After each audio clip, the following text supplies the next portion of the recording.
Good evening teachers.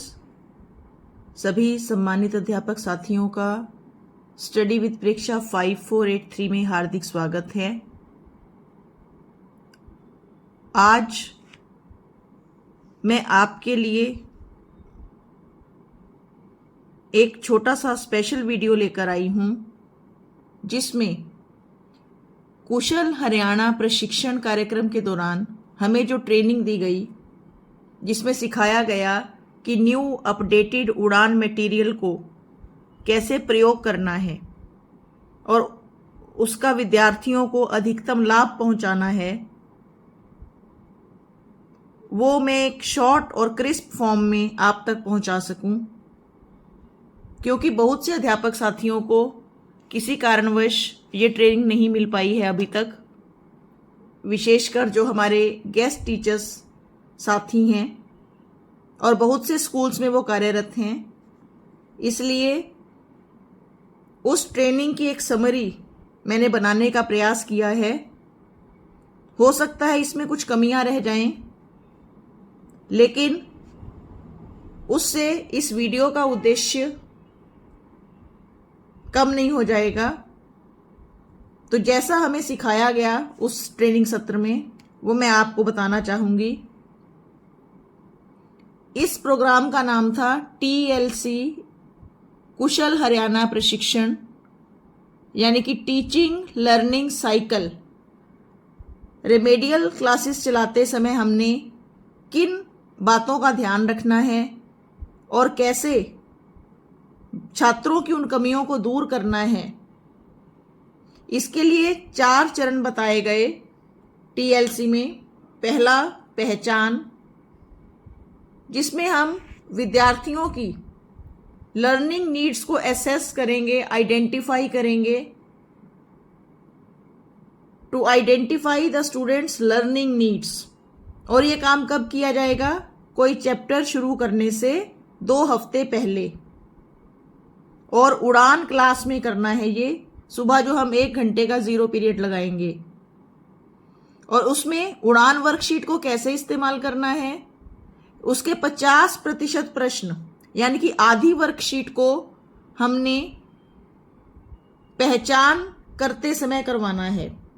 आप इसे संबंधित चैप्टर से चल रही पहली उड़ान क्लास भी मान सकते हैं।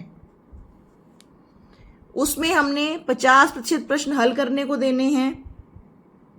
उन 50% प्रश्नों में से यदि कोई छात्र आधे प्रश्न सही हल करता है तो उसे हमने मून लिखना है, और जो नहीं हल कर पाएगा उसे हमने स्टार लिखना है।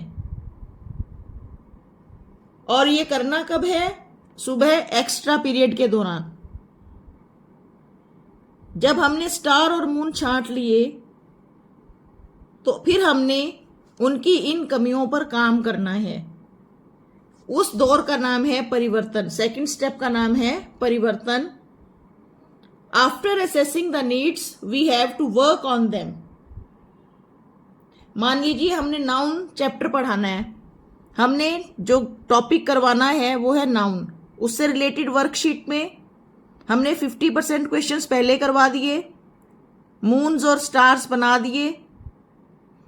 तो अब जो हमारा अगले हफ्ते उड़ान की क्लास लगेगी, हमारे सब्जेक्ट का जो सेकंड उड़ान का पीरियड आएगा, उसमें हमने ये टॉपिक पढ़ानी है। नाउन टॉपिक उनको क्लियर करवाने की कोशिश करनी है। और बाकी के 50% प्रश्न वो टॉपिक अपनी तरफ से क्लियर करवाने के बाद, समझाने के बाद करवाने हैं। बाकी के 50% प्रश्न उस परिवर्तन को बताएंगे कि बच्चे को वो टॉपिक क्लियर हुआ है या नहीं। यानी कि 50% प्रश्न तब करवाने हैं जब हमने पहचान करनी है, और बाकी के 50% तब करवाने हैं जब हमने वो टॉपिक बच्चे को समझा दिया। ये दोनों काम उड़ान की क्लास में होंगे, 0 पीरियड में होंगे। अब जब बच्चे को पहचान हो गई, परिवर्तन हमने उसमें कर दिया, अपनी तरफ से प्रयास कर दिया, उसे समझा दिया ये टॉपिक, तो उसके बाद तीसरा चरण आएगा हमारे पास, प्रगति। उसमें क्या करना है कि जिस चैप्टर की वर्कशीट हमने करवाई है उड़ान में से, वो चैप्टर हमने रेगुलर क्लास में पढ़ाना है। जो टाइम टेबल में हमें पीरियड मिला हुआ है, तीसरा चौथा कोई भी, हमने वो चैप्टर पढ़ाना है। मान लीजिए ये नाउन वाली टॉपिक हमने छठी क्लास में दूसरे चैप्टर में क्लियर करवानी थी, तो अब हमने वो टॉपिक उनको समझा दिया है। अब हम दूसरा चैप्टर या सातवां चैप्टर, जो भी रिलेटेड चैप्टर है, वो रेगुलर क्लास में पढ़ाएंगे। और जब वो चैप्टर पढ़ लिया हमने, तो उसके बाद चौथा चरण आएगा परखना। इसमें टेक्सचुअल क्वेश्चंस, जो अभ्यास के प्रश्न हैं, चाहे वो हिंदी की किताब है, चाहे वो इंग्लिश की किताब है, चाहे वो साइंस है, चाहे वो मैथमेटिक्स है, टेक्सचुअल एक्सरसाइज जब बच्चा अपने आप कर ले, तो वो है बच्चे की परख कि हाँ, हमने उसकी इस कॉम्पिटेंसी पर काम कर लिया है, बच्चा उस चैप्टर की कंसर्न्ड कॉम्पिटेंसी सीख गया है। तो इन 4 चरणों को ध्यान से देखिए। पहला है पहचान, जिसमें हम बच्चे की कमियों की पहचान करेंगे। दूसरा है परिवर्तन, जिसमें हम उन कमियों पर काम करेंगे। ये दोनों काम होंगे उड़ान के पीरियड के दौरान। और तीसरा प्रगति, जिसमें हम चैप्टर पढ़ाएंगे और बीच बीच में बच्चे से आप सवाल भी पूछते ही रहते हैं, जैसे क्लास में जब हम पढ़ा रहे होते हैं। और चौथा है परखना, जब बच्चा टेक्सचुअल एक्सरसाइज अपने आप कर ले। वो है परख, वो है हमारी वास्तविक सफलता कि हाँ, बच्चे को ये कॉम्पिटेंसी आ गई है। तो इन 4 चरणों का ध्यान रखना है हमने। इसके साथ साथ हमने एक कॉम्पिटेंसी ट्रैकर बनाना है, वो मैं अभी आपको बताती हूं कैसे बनाना है। कॉम्पिटेंसी ट्रैकर का सैंपल उड़ान में दिया होगा। आप ऐसे बना सकते हैं, एक तरफ अपने क्लास के बच्चों के नाम लिखें, उसके सामने चैप्टर 1 की कॉम्पिटेंसीज लिख लें। जैसे मैंने उदाहरण के लिए 401 और 502 लिख ली हैं। कई बार किसी किसी चैप्टर के साथ बहुत सी कॉम्पिटेंसीज होती हैं, लेकिन हम वो सभी नहीं करवा सकते। तो हमारी कोशिश ये होनी चाहिए कि जो सबसे इजी, एप्लीकेबल, प्रैक्टिकेबल काम है वो किया जाए, कि जो बच्चे जल्दी सीख सकें, हम वो कॉम्पिटेंसी लें, ताकि शुरू में बच्चों का हौसला बना रहे और हमारा भी मन लगा रहे कि हाँ, बच्चे काम कर रहे हैं। तो जो बच्चा 50% काम कर सकेगा उसको हमने M लिखा, और जो नहीं कर सकेगा वो S। फिर दूसरी कॉम्पिटेंसी लें। कई बार कॉम्पिटेंसीज मिलती जुलती हैं, सरल होती हैं, और साथ साथ भी दोनों करवाई जा सकती हैं। इस तरह से कॉम्पिटेंसी ट्रैकर बन जाएगा। जैसे अजय 401 नंबर में स्टार है, तो 502 नंबर कॉम्पिटेंसी उसे आती है, उसमें वो मून है।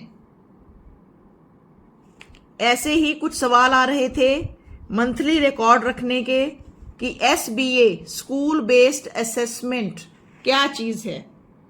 स्कूल बेस्ड असेसमेंट अध्यापक द्वारा अपनी कक्षा के बच्चों का किया गया असेसमेंट है। और सेट हम सबको पता है कि SCRT गुरुग्राम से हमारे पास पेपर्स आते हैं। तो SBA मई, अप्रैल और मई के सिलेबस से मई में होना था, सेट जुलाई में हुआ। अब अगस्त में SBA, स्कूल बेस्ड असेसमेंट, हमने नंबर लगाने हैं। आप अपने हिसाब से मैक्सिमम मार्क्स रख लीजिए। स्कूल बेस्ड असेसमेंट करने के लिए हमारे पास कई तरीके हैं, जैसे होमवर्क की नोटबुक चेक करना। जिस बच्चे का मई तक का सिलेबस कॉपी में पूरा है, आप उसके पूरे नंबर लगा सकते हैं मई तक के असेसमेंट में।